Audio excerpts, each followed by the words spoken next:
This is Chapter 10 of C.S. Lewis's The Magician's Nephew. It's called The First Joke and Other Matters. I'm Terry Bibo Knight, your reader. It was, of course, the lion's voice. The children had long felt sure that he could speak, yet it was a lovely and terrible shock when he did. Out of the trees, wild people stepped forth, gods and goddesses of the wood. With them came fauns and satyrs and dwarfs. Out of the river rose the river god with his naiad daughters. And all these and all the beasts and birds in their different voices, low or high or thick or clear, replied, "Hail, Aslan, we hear and obey. We are awake. We love. We think. We speak. We know." "But please, we don't know very much yet," said a nosy and snorty kind of voice, and that really did make the children jump, for it was the cab horse who had spoken. "Good old Strawberry," said Polly. "I am glad he was one of the ones picked out to be a talking beast." And the cabbie, who was now standing beside the children, said, "Strike me pink. I always did say that horse had a lot of sense, though."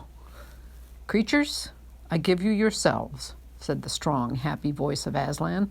"I give to you forever this land of Narnia.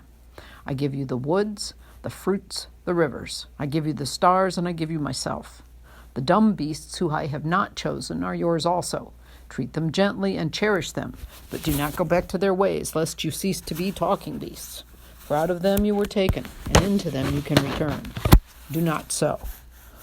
"No, Aslan, we won't," said everyone. But one perky jackdaw added in a loud voice, "No fear!"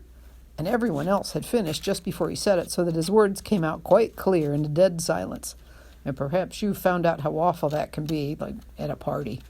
The jackdaw became so embarrassed that it hid its head under its wings as if it was going to sleep. And all the other animals began making various queer noises which are their way of laughing, and which, of course, no one has ever heard in our world.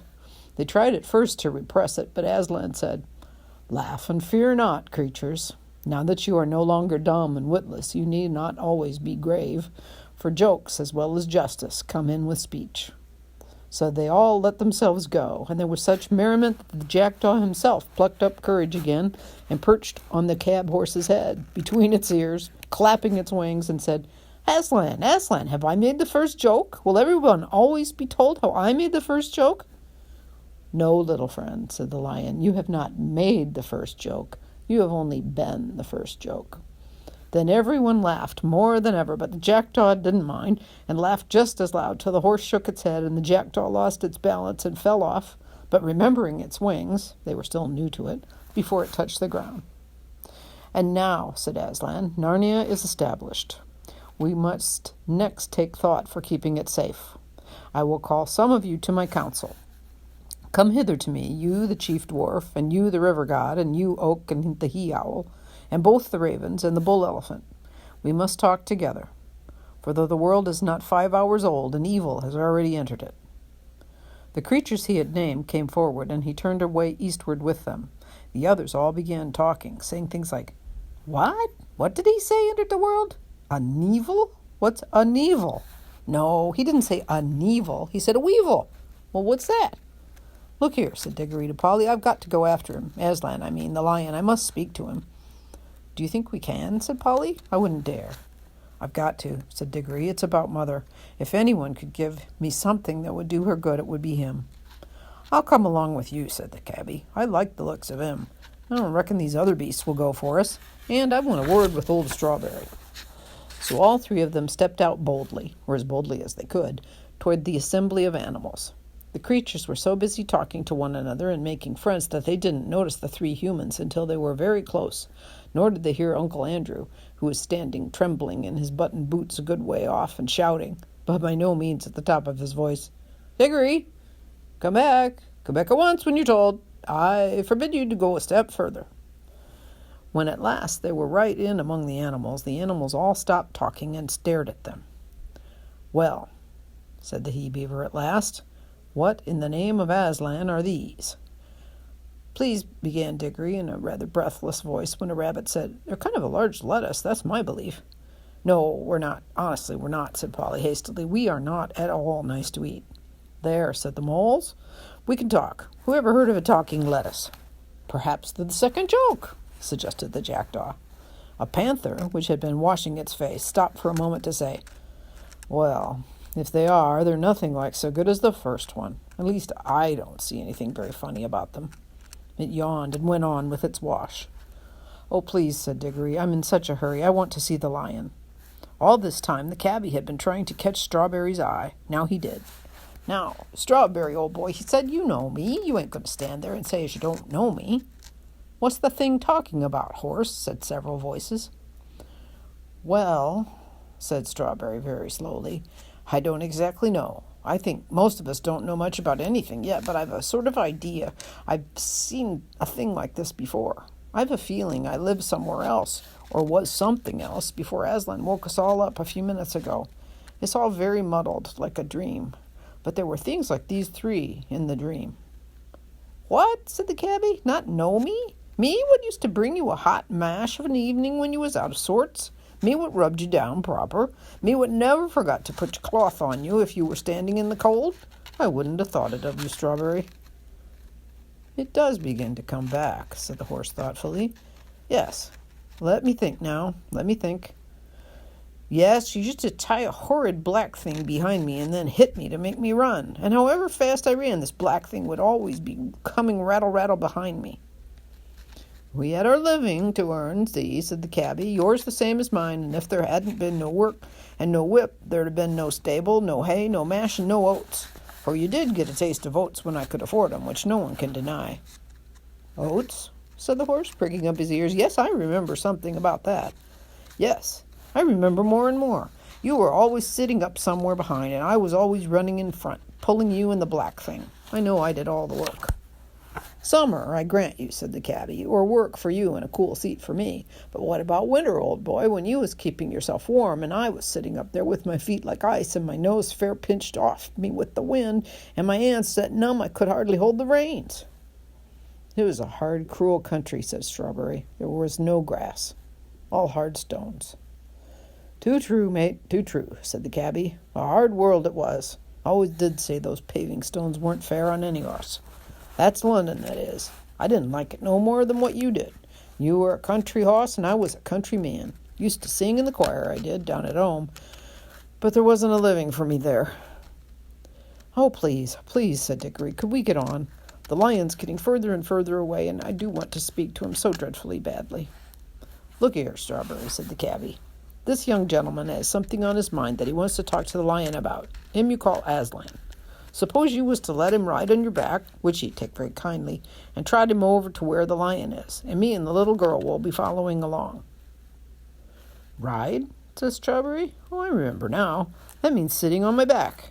I remember there used to be a little one of you two-leggers used to do that long ago. He used to have little hard square lumps of some white stuff that he gave me. They tasted, oh, wonderful, sweeter than grass. Ah, that'd be sugar, said the cabbie. Please, Strawberry, begged Digory, do let me get up and take me to Aslan. Well, I don't mind, said the horse. Not for once, in a way. Up you get. Good old Strawberry, said the cabbie. Here, young one, I'll give you a lift. Digory was soon on Strawberry's back and quite comfortable, for he had ridden bareback before on his own pony. Now, do gee up, Strawberry, he said. You don't happen to have a bit of that white stuff about you, I suppose, said the horse. No, I'm afraid I haven't, said Digory.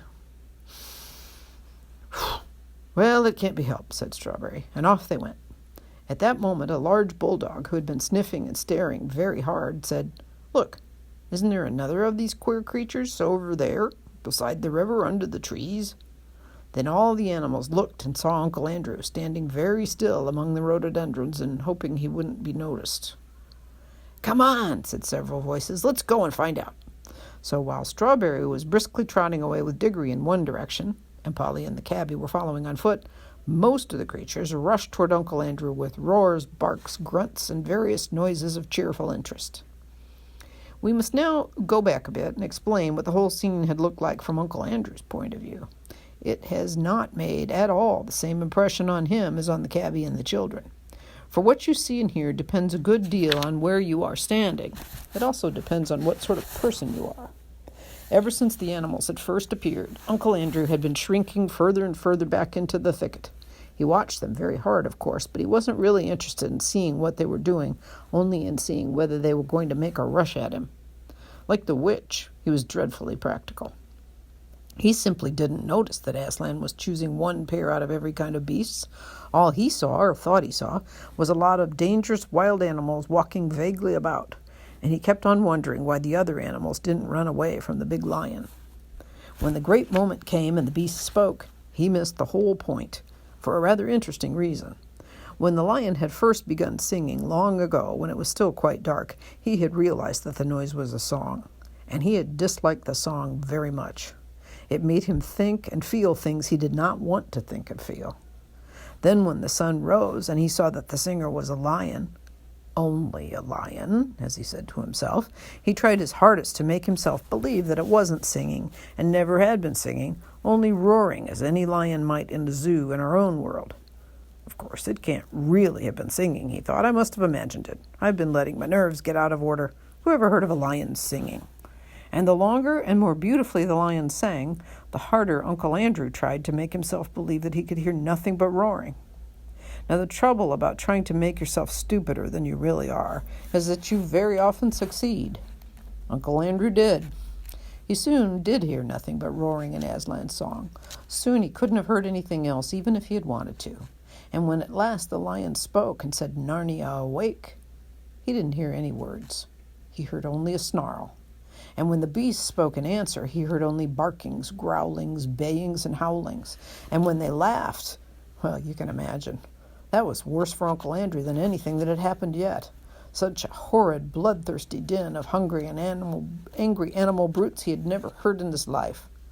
Then, to his utter rage and horror, he saw the other 3 humans actually walking out into the open to meet the animals. "Those fools," he said to himself. "Now those brutes will eat the rings along with the children, and I'll never be able to get home again. What a selfish little boy that Digory is. The others are just as bad. If they want to throw away their own lives, that's their business. But what about me? They don't seem to think of that. No one thinks of me." Finally, when a whole crowd of animals came rushing towards him, he turned and ran for his life. And now anyone could see that the air of that young world was really doing the old gentleman good. In London, he had been far too old to run. Now he ran at a speed which would have made him certain to win the 100-yards race at any prep school in England. His coat-tails flying out behind him were a fine sight. But of course it was no use. Many of the animals behind him were swift ones. It's the first run they'd ever taken in their lives, and they were all longing to use their new muscles. "After him! After him!" they shouted. "Perhaps he's that Neville.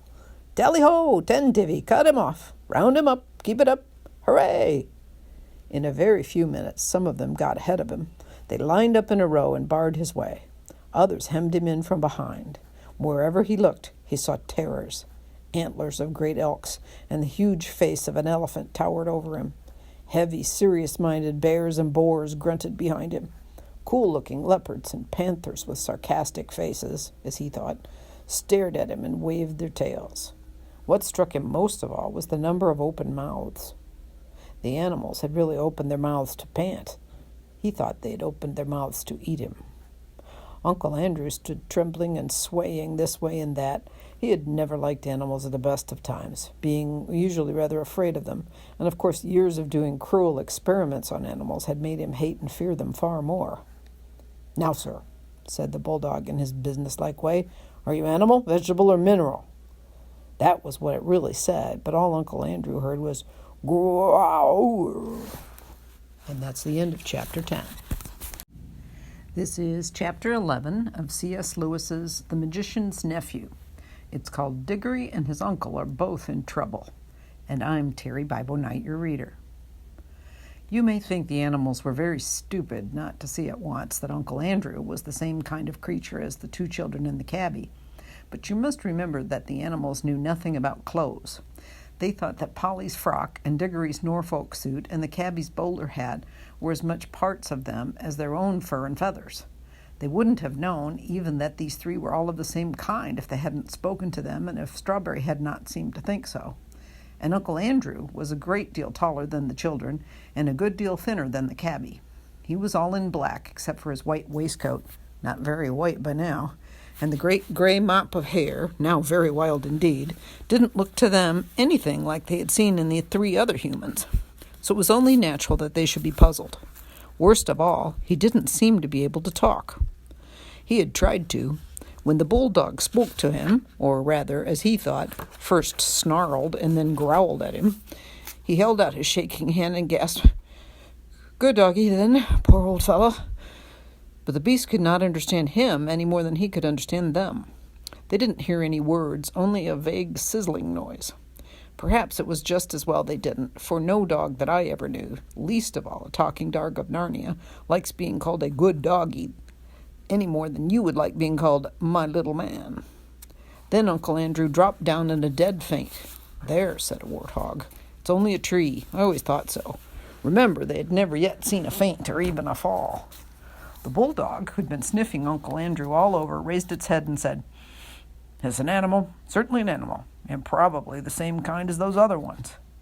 "I don't see that," said one of the bears. "An animal wouldn't just roll over like that. We're animals, and we don't roll over. We stand up, like this." He rose to his hind legs, took a step backward, tripped over a low branch, and fell flat on his back. "The third joke, the third joke, the third joke," said the jackdaw in great excitement. "I still think it's a sort of tree," said the warthog. "If it's a tree," said the other bear, "there might be a bee's nest in it." "I'm sure it's not a tree," said the badger. "I had a sort of idea it was trying to speak before it toppled over." "That was only the wind in its branches," said the warthog. "You surely don't mean," said the jackdaw to the badger, "that you think it's a talking animal? It didn't say any words." "And yet, you know," said the elephant. The she-elephant, of course. Her husband, as you remember, had been called away by Aslan. "And yet, you know, it might be an animal of some kind. Mightn't the whitish lump at this end be a sort of face? And couldn't those holes be eyes and a mouth? No nose, of course, but then one mustn't be narrow-minded. Very few of us have what could exactly be called a nose." She squinted down the length of her own trunk with pardonable pride. "I object to that remark very strongly," said the bulldog. "The elephant is quite right," said the tapir. "I'll tell you what," said the donkey brightly. "Perhaps it's an animal that can't talk but thinks it can."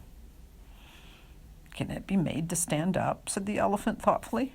She took the limp form of Uncle Andrew gently in her trunk and set him up on end, upside down, unfortunately, so that two half-sovereigns, 3 half-crowns, and a sixpence fell out of his pocket.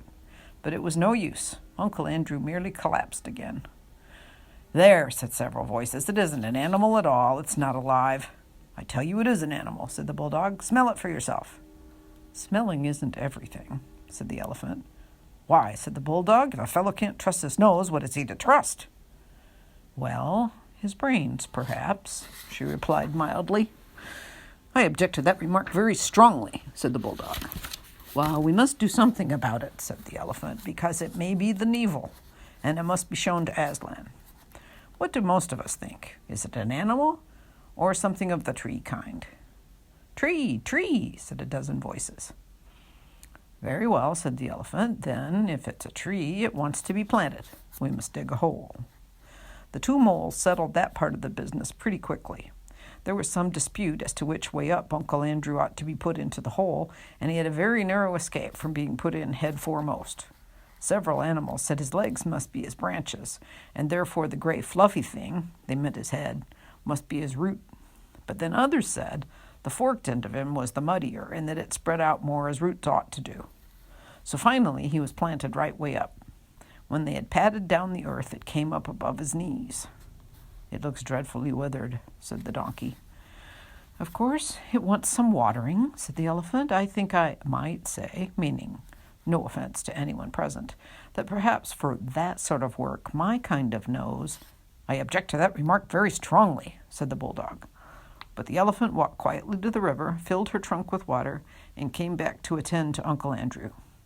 The sagacious animal went on doing this till gallons of water had been squirted over him, and water was running out of the skirts of his frock coat as if he'd been for a bath with all of his clothes on.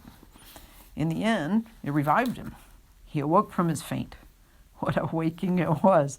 We must leave him to think over his wicked deeds, if he was likely to do anything so sensible, and turn to more important things.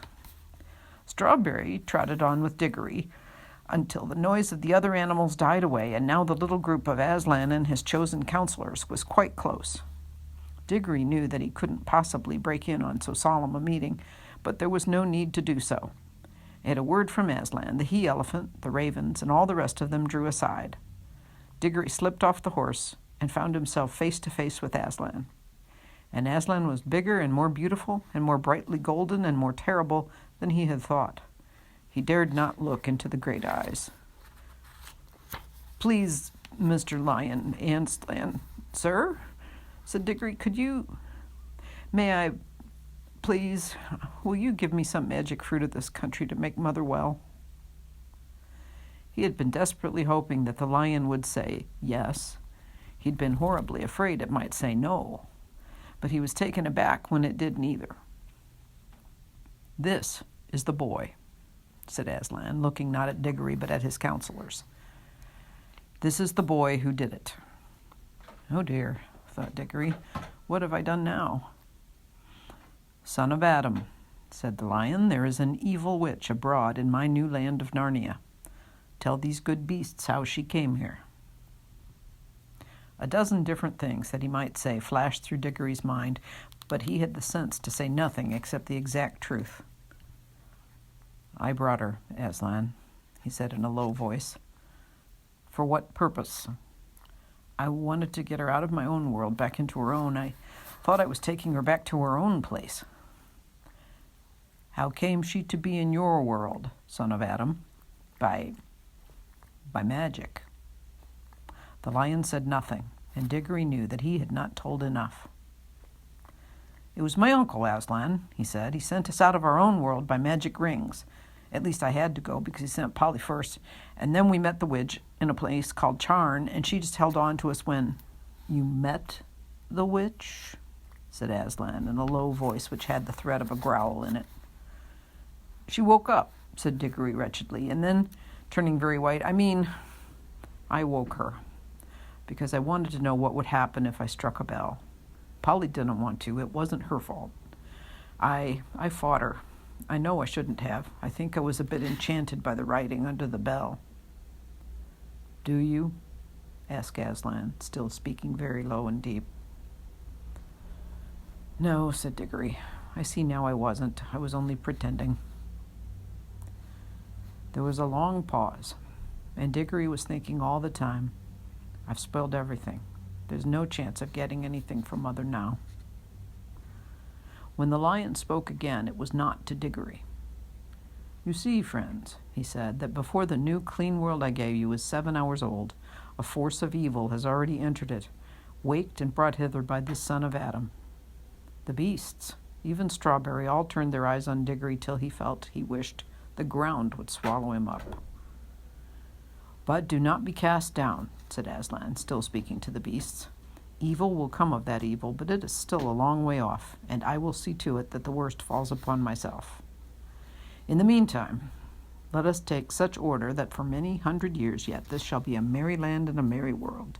And as Adam's race has done the harm, Adam's race shall help to heal it. Draw near, you other two." The last words were spoken to Polly and the cabbie, who had now arrived. Polly, all eyes and mouth, was staring at Aslan and holding the cabbie's hand rather tightly. The cabbie gave one glance at the lion and took off his bowler hat. No one had yet seen him without it. When it was off, he looked younger and nicer, and more like a countryman and less like a London cabman. "Son," said Aslan to the cabbie, "I have known you long. Do you know me?" "Well, no, sir," said the cabbie, "leastways not in an ordinary manner of speaking. Yet I feel somehow as if I may make so free as we've met before." "It is well," said the lion. "You know better than you think you know, and you shall live to know me better yet. How does this land please you?" "It's a fair treat, sir," said the cabbie. "Would you like to live here always?" "Well, you see, sir, I'm a married man," said the cabbie. "If my wife was here, neither of us would ever want to go back to London, I reckon. We're both country folks, really." Aslan threw up his shaggy head, opened his mouth, and uttered a long single note. Not very loud, but full of power. Polly's heart jumped in her body when she heard it. She felt sure that it was a call, and that anyone who heard that call would want to obey it. And what's more, would be able to obey it, however many worlds and ages lay between. And so, though she was filled with wonder, she was not really astonished or shocked when all of a sudden a young woman with a kind, honest face stepped out of nowhere and stood beside her. Polly knew at once it was the cabbie's wife, fetched out of our world, not by any tiresome magic rings, but quickly, simply, and sweetly as a bird flies to its nest. The young woman had apparently been in the middle of a washing day, for she wore an apron, her sleeves were rolled up to the elbow, and there were soap suds on her hands. If she had had time to put on her good clothes, her best hat had imitation cherries on it, she would have looked dreadful. As it was, she looked rather nice. Of course, she thought she was dreaming. That was why she didn't rush across to her husband and ask him what on earth had happened to them both. But when she looked at the lion, she didn't feel quite so sure it was a dream. Yet for some reason she did not appear to be very frightened. Then she dropped a little half-curtsy, as some country girls still knew how to do in those days. After that, she went and put her hand in the cabbie's and stood there looking round her a little shyly. "My children," said Aslan, fixing his eyes on both of them, "you are to be the first king and queen of Narnia." The cabbie opened his mouth in astonishment, and his wife turned very red. "You shall rule and name all these creatures, and do justice among them, and protect them from their enemies when enemies arise. And enemies will arise, for there is an evil witch in this world." The cabbie swallowed hard 2 or 3 times and cleared his throat. "Begging your pardon, sir," he said, "and thanking you very much, I'm sure, which my missus does the same, but I ain't no sort of a chap for a job like that. I never had much education, you see." "Well," said Aslan, "can you use a spade and a plow and raise food out of the earth?" "Yes, sir. I could do a bit of that sort of work, being brought up to it like." "Can you rule these creatures kindly and fairly, remembering that they are not slaves like the dumb beasts of the world you were born in, but talking beasts and free subjects?" "I see that, sir," replied the cabbie. "I try to do the square thing by them all." "And would you bring up your children and grandchildren to do the same?" "It'd be up to me to try, sir. I'd do my best. Wouldn't we, Nellie?" "And you wouldn't have favorites, either among your own children or among the other creatures, or let any hold another under, or use it hardly?" "I never could abide such goings-on, sir, and that's the truth. I'd give 'em what for if I caught 'em at it," said the cabbie. All through this conversation his voice was growing slower and richer, more like the country voice he must have had as a boy, and less like the sharp, quick voice of a cockney. "And if enemies came against the land, for enemies will arise, and if there was a war, would you be the first in the charge and the last in the retreat?" "Well, sir," said the cabbie very slowly, "a chap don't exactly know till he's been tried. I dare say I might turn out ever such a soft un. I never did no fighting, except with my fists. I'd try, that is, I hope I'd try, to do my bit." "Then," said Aslan, "you have done all that a king should do. Your coronation will be held presently, and you and your children and grandchildren will be blessed. Some will be kings of Narnia, and others will be kings of Archenland, which lies yonder over the southern mountains. And you, little daughter," here he turned to Polly, "are welcome. Have you forgiven the boy for the violence he did you in the Hall of Images in the desolate palace of accursed Charn?" "Yes, Aslan, we've made it up," said Polly. "That is well," said Aslan. "And now for the boy himself." And that is the end of chapter 11.